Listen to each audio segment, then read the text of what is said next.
Terceiro vídeo: o destino eterno dos bebês e pessoas com deficiência intelectual severa.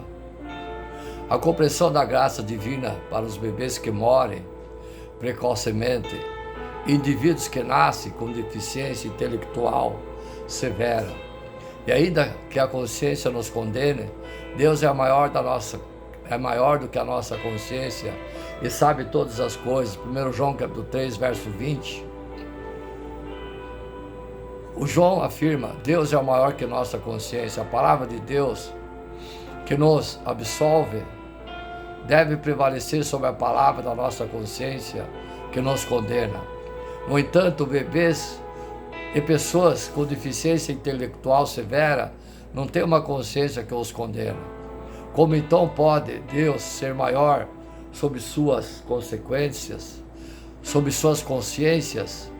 E se eles não possuem uma consciência que os condena, a resposta é que Deus salva soberanamente. Somente aqueles que são assediados e condenados por sua própria consciência não podem escapar do julgamento de Deus. Por isso, bebês e pessoas com deficiência intelectual estão isentos de responsabilidade e julgamento. Se a consciência nos acusa por um pecado do nosso conhecimento ou por negligenciarmos um dever conhecido, a condenação divina também vai recair sobre nós. Portanto, é imperativo que a nossa consciência esteja bem informada e que seja ouvida e atendida com a devida diligência.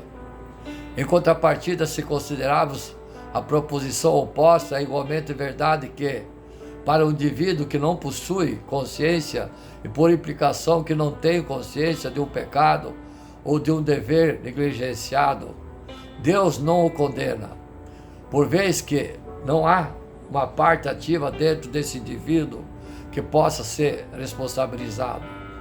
João pretende transmitir que ele que se encontra atormentado e condenado por sua própria consciência não pode escapar do juízo divino. Assim, aquele como os bebês, as pessoas com deficiência intelectual severa, carecem de uma consciência ativa que lhes permita ser atormentados ou condenados conscientemente.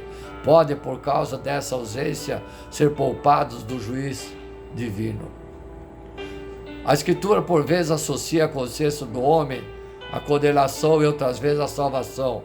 Ela afirma que é possível que o homem seja salvo sem plena consciência. 1 Coríntios capítulo 4, verso 4. Mas jamais condena o homem sem que ele tenha consciência. Sim, a Bíblia pode afirmar com convicção, respaldado por inúmera evidência, que Deus, sendo perfeitamente justo, jamais vai condenar alguém sem que essa pessoa tenha consciência do seu pecado individual. As Escrituras oferecem diversas passagens que sustentam essa verdade. A consciência pode estar ligada tanto à condenação quanto à salvação, com a orientação luzente de que os homens devem buscar uma consciência purificada de culpa e do pecado. No entanto, para bebês e pessoas com deficiência intelectual severa, essa realidade não se aplica da mesma forma.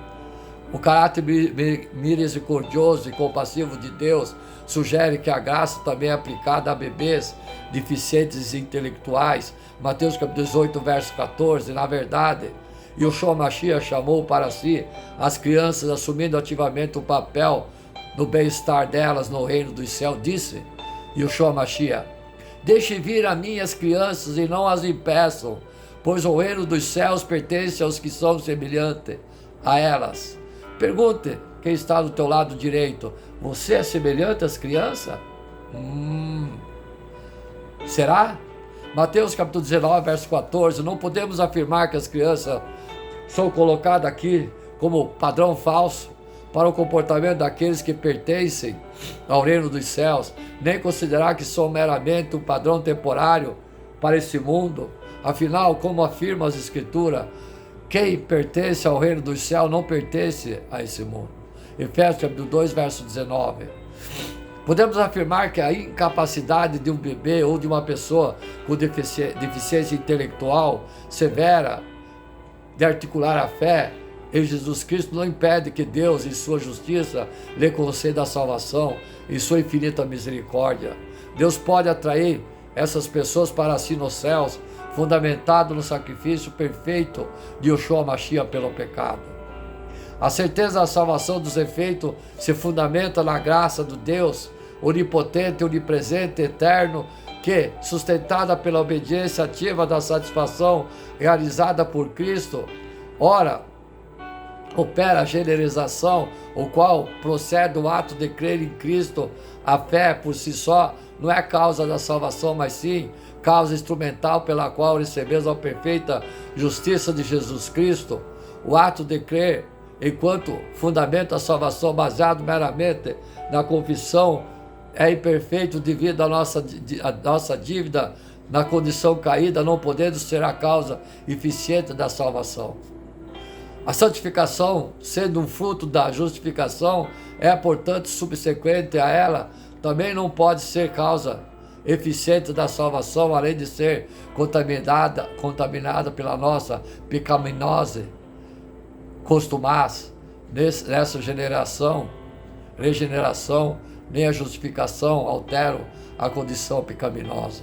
Diante de Deus e de sua lei somos simultaneamente pecadores e justos, pecadores devido à transgressão do primeiro Adão, e nos trouxe a morte da dívida, e justos pela perfeita obediência ativa, passiva do segundo Adão, Cristo, pelo qual ressuscitamos e recebemos a imputação de sua justiça pela fé, que paga a nossa dívida, e portanto destacar que é somente após crer em Jesus Cristo que a justiça é imputada a nós, libertando-nos da dívida.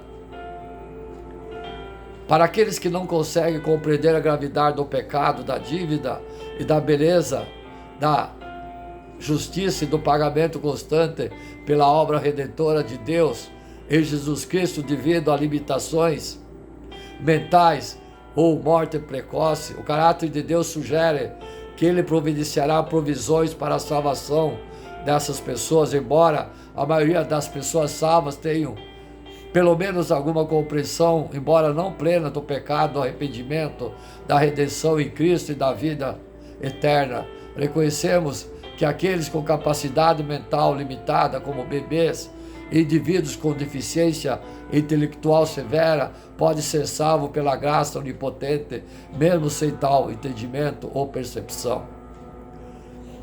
O raciocínio é simples: ninguém possui pleno conhecimento, nem pode tê-lo sobre as obras de Deus. Seu poder providencia a providência e graça. Portanto, a ausência do conhecimento pleno, que configura o conhecimento mínimo, não pode ser a causa da condenação e nem salvação, conforme Efésios capítulo 2, verso 8. Pela graça sois salvos. Assim, os bebês que falecem precocemente e pessoas com deficiência intelectual severa, que não têm acesso a um conhecimento salvítico pleno, que é impossível, no mínimo que exige uma consciência ativa, não pode ser considerado por falta desse entendimento. Portanto, eles podem ser salvos pela graça de Deus da mesma forma que são aqueles que possuem algum nível de conhecimento. Cada uma dessas pessoas, bebês ou deficientes intelectuais, é incapaz de compreender as verdades espirituais, não comete atos conscientes de pecado e não entende o conceito e a escolha entre o certo e o errado. Deus chama essas almas preciosas para o céu, para desfrutarem dos prazeres da sua presença gloriosa. Jamais as destina a uma eternidade de dor e sofrimento do inferno, longe de sua presença e comunhão.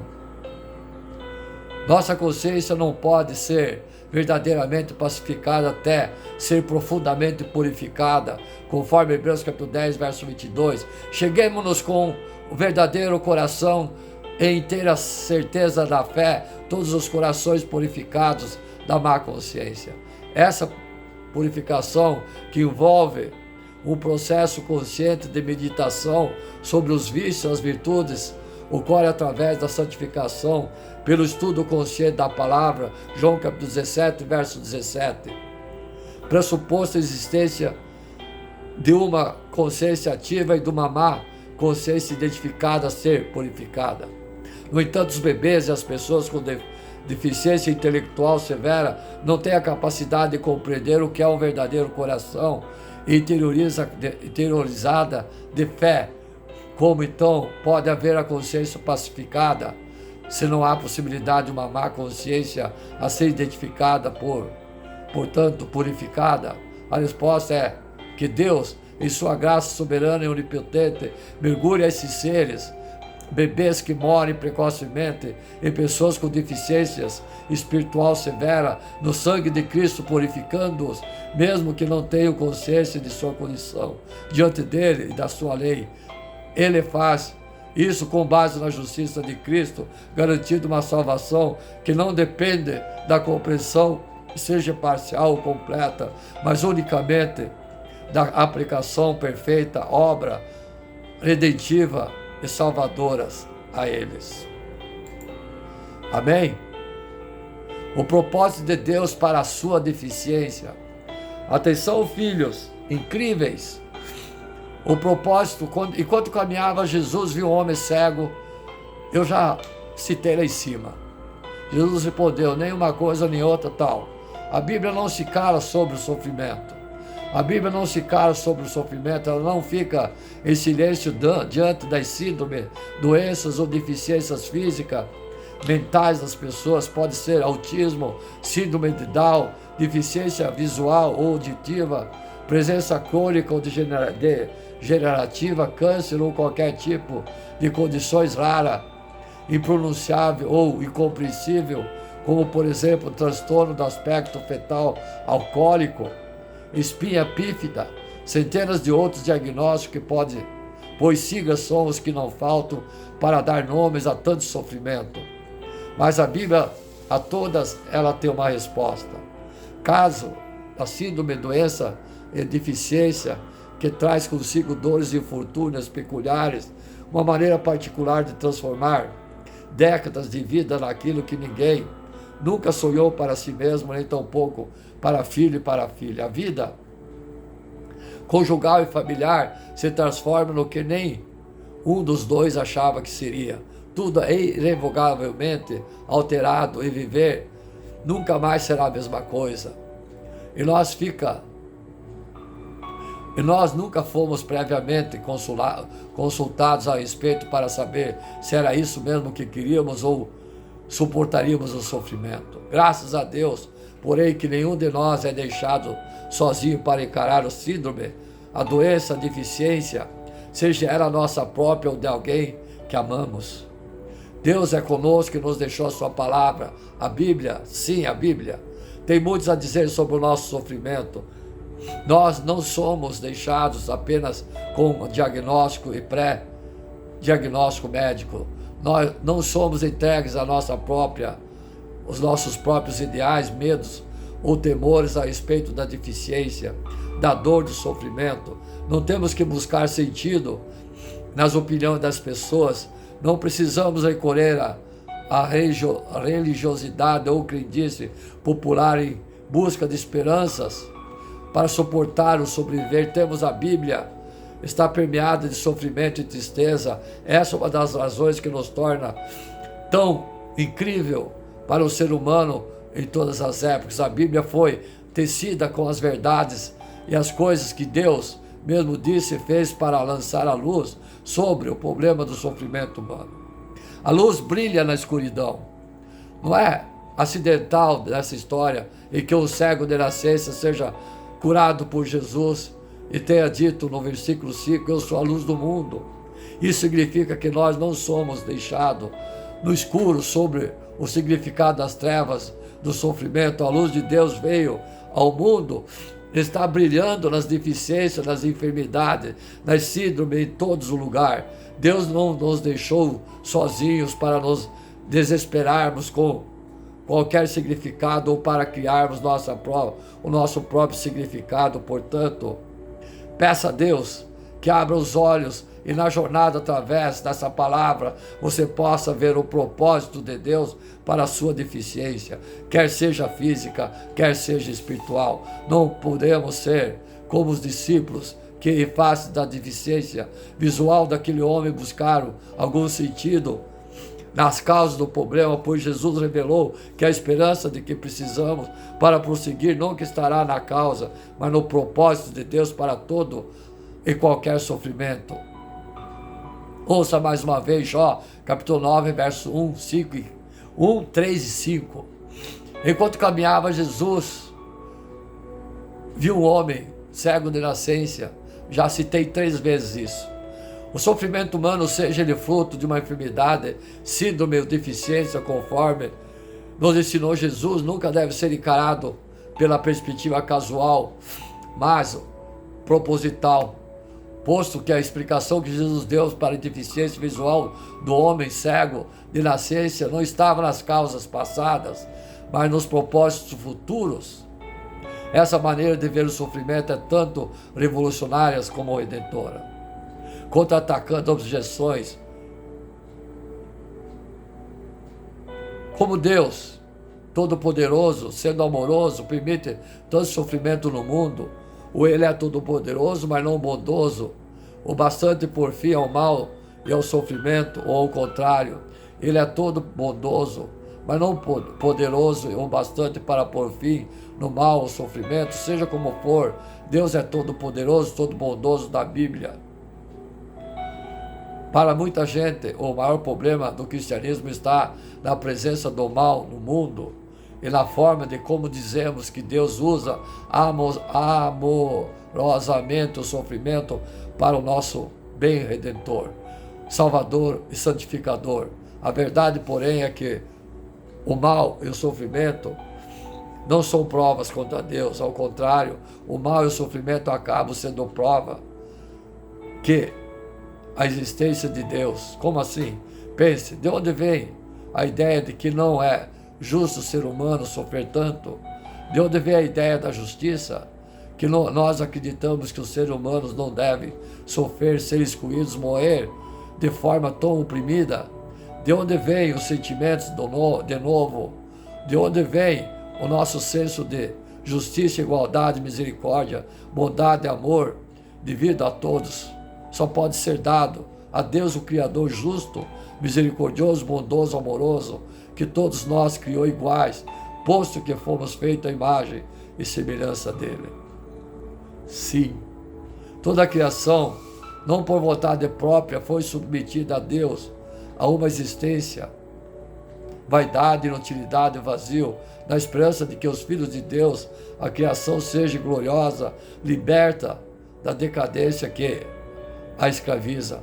Pois sabemos que até agora toda a criação geme com dores do parto, e nós, que cremos também, gememos, embora tenhamos o Espírito em nós, como antecipação da glória futura, pois aguardamos ansiosos pelo dia que desfrutaremos nosso direito de adoção, incluindo a redenção do nosso corpo.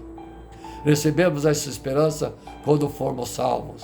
A justiça e a graça de Deus se harmoniza perfeitamente na morte de Jesus, eterno Deus, no lugar do pecador, possibilitando assim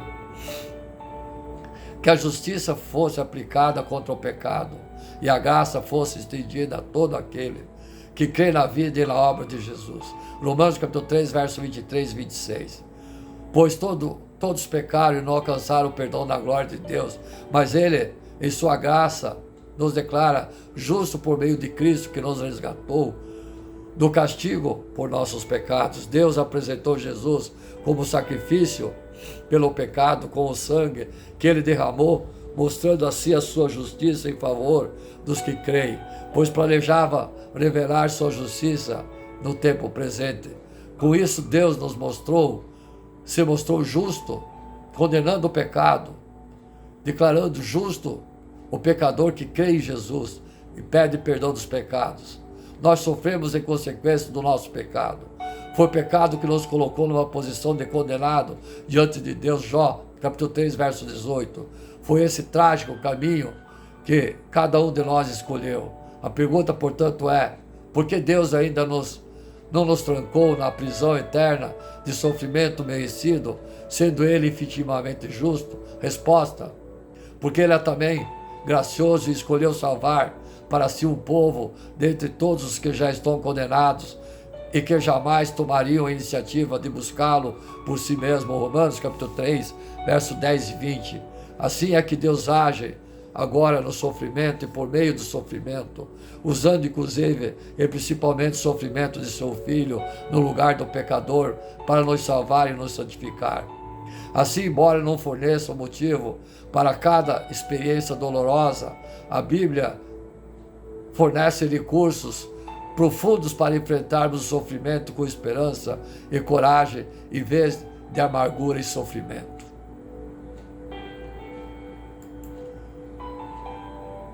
Sim, amados e amadas, Deus dá filhos especiais para pais especiais.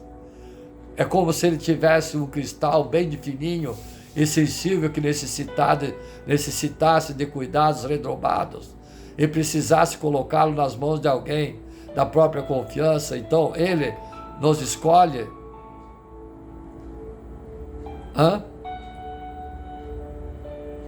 Vamos ver então, amados e amadas, a palavra dos filhos especiais. Ele nos dá filhos especiais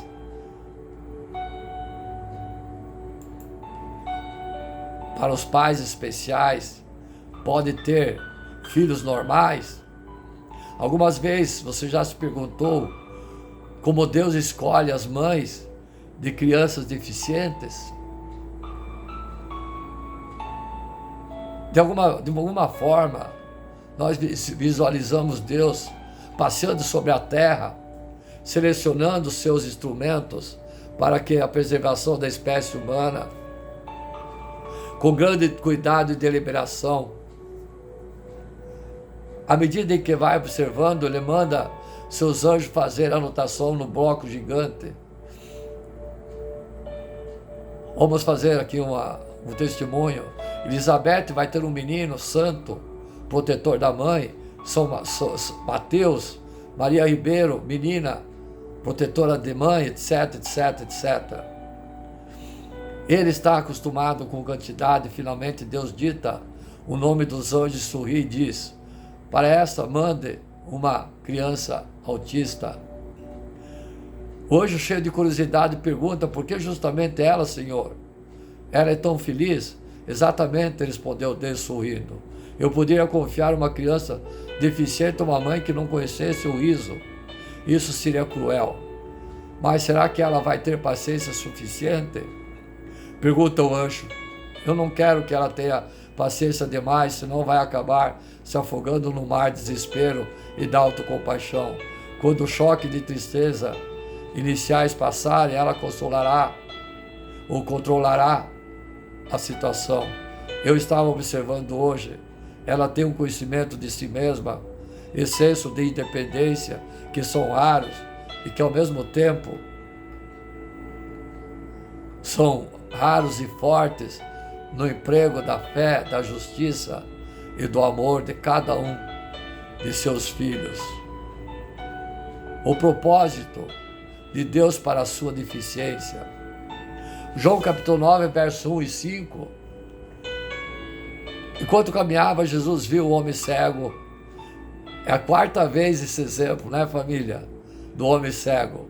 A Bíblia não se cala sobre o sofrimento. A Bíblia não se cala em silêncio diante das síndromes, das doenças, deficiências físicas ou mentais das pessoas. Pode ser autismo, síndrome de Down, deficiência visual auditiva, doença crônica ou degenerativa, câncer ou qualquer tipo de condição rara, impronunciável e incompreensível, como por exemplo transtorno de aspecto fetal alcoólico, espia bífida e centenas de outros diagnósticos, pois siglas são as que não faltam para dar nomes a tanto sofrimento. Mas a Bíblia, a todas elas tem uma resposta.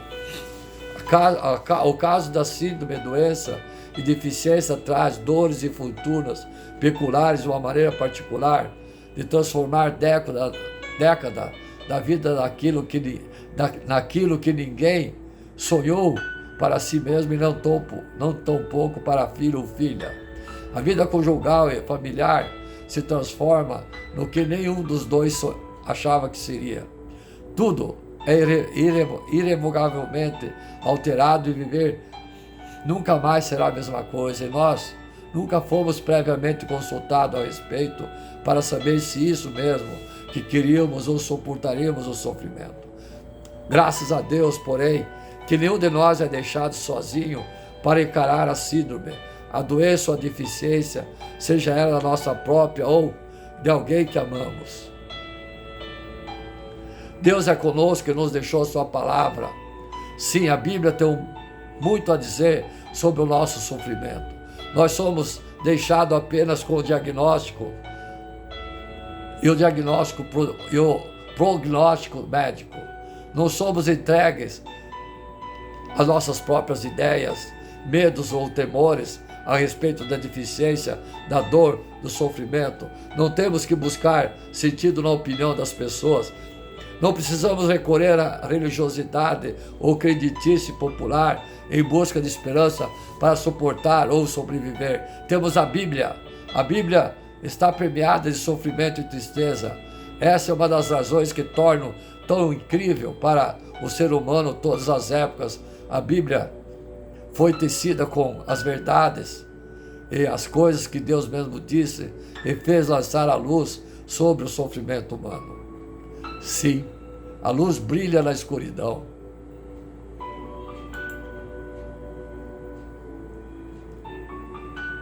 Os 12 pilares da fé para pais, filhos com necessidades especiais. A sociedade que vivemos supõe que a vida seja sem problemas.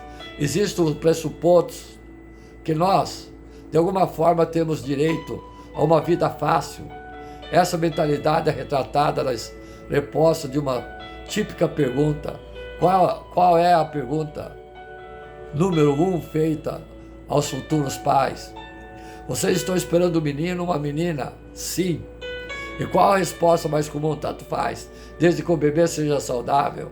Essa conversa, aparentemente inocente, pode revelar uma crença fundamental que reside no coração de muitos de nós. Há poucas coisas piores para um pai do que ter uma criança que não é saudável. Infelizmente, essa mentalidade não é prevalente apenas entre os descrentes, mas também na igreja. Consequentemente, os crentes precisam de uma teologia de deficiência que tanto glorifique o Criador quanto honre o incrível valor de cada vida humana. Sendo eu um pai que vive a realidade das necessidades especiais, considero que existem 12 verdades bíblicas que se tornam importantes em nossas vidas e nas quais precisamos meditar constantemente. Essas verdades formam pilar espiritual que sustenta a nossa fé. Primeira, Deus é soberano sobre tudo. Salmo 103, verso 19. Efésios capítulo 1, verso 11. Não há nada na nossa vida que esteja fora do guarda-chuva de soberania de Deus. Tudo o que acontece dentro do conselho de sua vontade e de sua amorosa providência. Nada pessoal, nós temos que nos livrar da nossa ânsia por controle. Deus é sábio, criador de tudo, inclusive das pessoas com necessidades especiais. Êxodo capítulo 4, verso 11.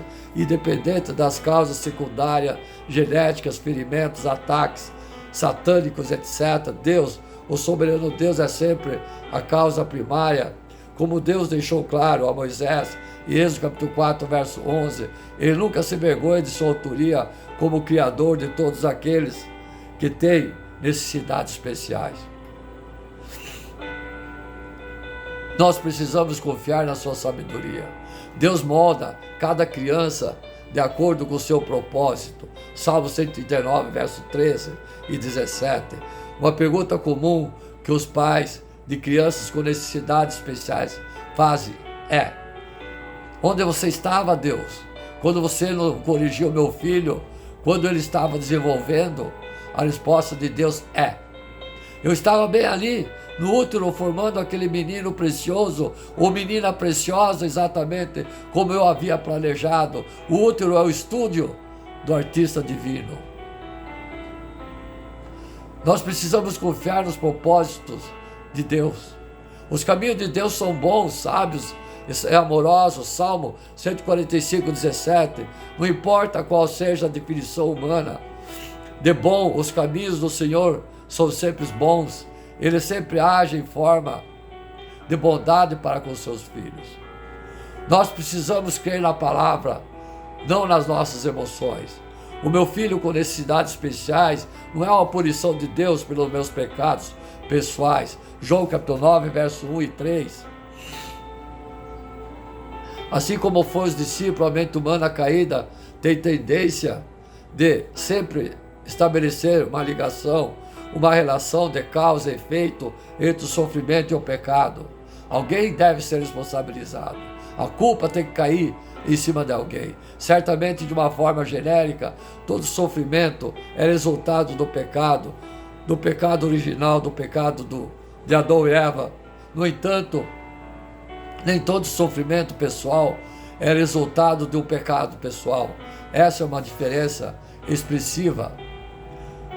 Nós precisamos nos lembrar de que vivemos em um mundo caído, no qual iremos experimentar diferentes tipos de sofrimento e até que a maldição seja finalmente removida quando a redenção se complementar. Romanos capítulo 8.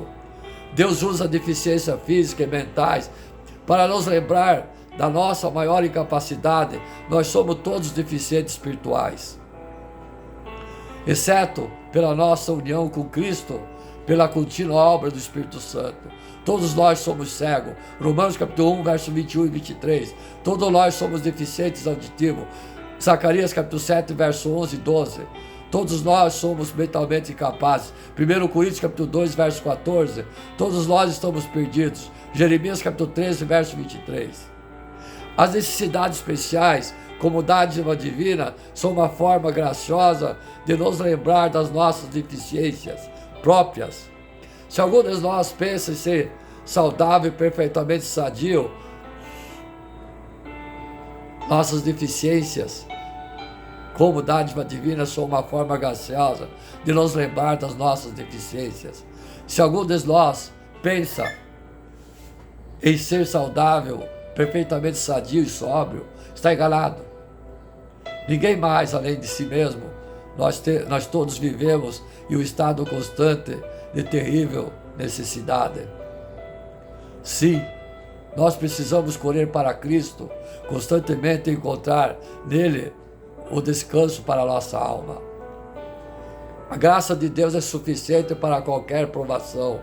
2 Coríntios capítulo 12, versos 9 e 10. Não importa a provação, não importa a necessidade, a graça de Deus em Jesus Cristo é suficiente para fortalecer, sustentar aqueles que realmente pertencem a Ele. Quando o seu descuido atento de 24 horas por dia para uma criança com necessidades especiais o deixar em profunda fraqueza e cansaço, perceba que a força de Deus é então aperfeiçoada em você. Nós precisamos ser dependentes. O objetivo de Deus é nos moldar à imagem do seu Filho. Romanos capítulo 8, verso 28, 30. Todas as coisas não cooperam por si mesmas para o bem daquele. Não é para todas as coisas, de alguma maneira, que se resolve o bem no final. É Deus quem opera ativamente para todas as coisas que cooperam para o bem. Não há nenhuma dificuldade. E Deus realmente quis dizer nenhuma. Não fuja do seu controle. A soberania de Deus capacita-o a trabalhar em todo e qualquer sofrimento, a adversidade para cumprir a propósito da sua gloriosa semelhança com Cristo. Nossa santificação nos torna como Jesus, é de grande interesse pessoal do Criador. Nós precisamos centralizar o nosso foco em Cristo. Deus disciplina aqueles que lhe amam. Hebreus capítulo 12, verso 3 e 13. Deus só disciplina aquele que realmente pertence a Ele, enquanto os desviados espiritualmente seguem tranquilo em seus caminhos para a destruição. O desejo de Deus que nos tornemos semelhante a Cristo leva-o a desenvolver um programa de treinamento pessoal para cada um de nós. Ele nos corrige, guia, treina de acordo com as nossas necessidades. Nossas provações, privações não são punições. Doenças não são punições. Não, Cristo já cuidou da nossa punição. O sofrimento é a parte do programa de treinamento de Deus para nos conformar com a imagem do seu Filho, que morreu na cruz por nós. Nós precisamos ser submissos à estratégia e treinamento de Deus. Deus nos criou com dignidade. Gênesis capítulo 1, verso 26. Quando Pai, Filho e Espírito Santo se reuniu antes da criação do mundo, a decisão foi separar a humanidade de qualquer outro ser criado. Somente nós possuímos um incontrolável valor como portadores da imagem de Deus. Toda criança, quer nasça com saúde ou com necessidades especiais, é de valor inestimável aos olhos de Deus. Nós precisamos ser gratos por cada pessoa criada, a semelhança de Deus por cada um que tem um valor inestimável. Deus nos redimiu para vivermos em comunidade. 1 Coríntios capítulo 12, verso 14 e 25. A igreja não é um corpo, ela é um corpo. A igreja não é como um corpo, ela é um corpo. Ela é um organismo vivo com muitas partes, cada uma das quais é de igual importância e valor, embora a proeminência das funções seja diferente. A igreja precisa de pessoas com necessidades especiais, membros fracos, para que funcione como Deus planejou. Se as pessoas com necessidades especiais não forem incluídas na vida da igreja, na plena medida do possível para cada caso, a própria igreja torna-se disfuncional. Nós que temos filhos com necessidades especiais, precisamos nos humilhar e permitir que os outros sirvam a nós e a nossa família. O sofrimento ordenado por Deus para a nossa vida nesse mundo decaído é leve em comparação ao peso da glória que um dia Ele nos revelará. Romanos capítulo 8, versos 18 e 25. Quando comparados com a eternidade, na presença do Criador, que se tornou Salvador, todo sofrimento, toda incapacidade nessa vida ganhou pouca relevância. O brilho da glória de Deus dissipa toda a sombra de dúvida. Nós precisamos manter os olhos em Jesus e ansiar pela volta do Senhor. Que esses pilares que eu ditei a vocês, de necessidades especiais, sejam para nós o fundamento de conforto e estabilidade para uma fé vibrante de amor ao próximo, para aquele que precisa de nós. Finalizando essa pregação, pregamos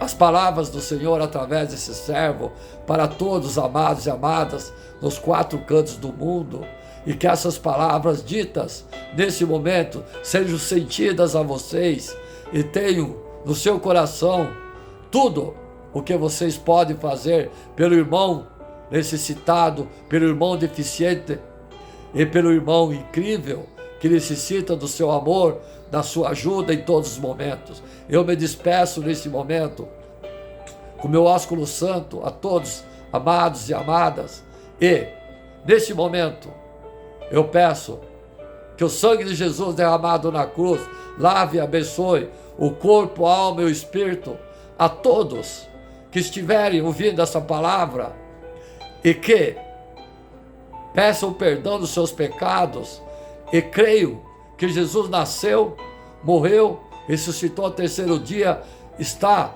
à destra do Pai no céu, no reino celestial.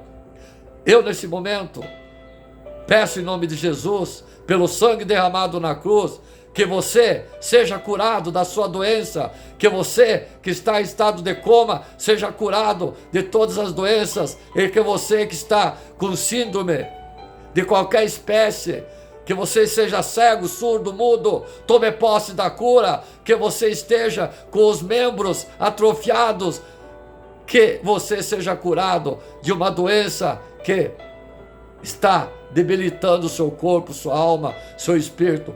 toma posse da cura. Eu profetizo em nome daquele que morreu por nós na cruz, que se chama Jesus, que lave seu corpo, sua alma, pelo sangue de Jesus, e tome posse da cura nesse momento, e seja curado em nome de Jesus. Glória à divindade de Deus, do Pai, do Filho, do Espírito Santo. Amém.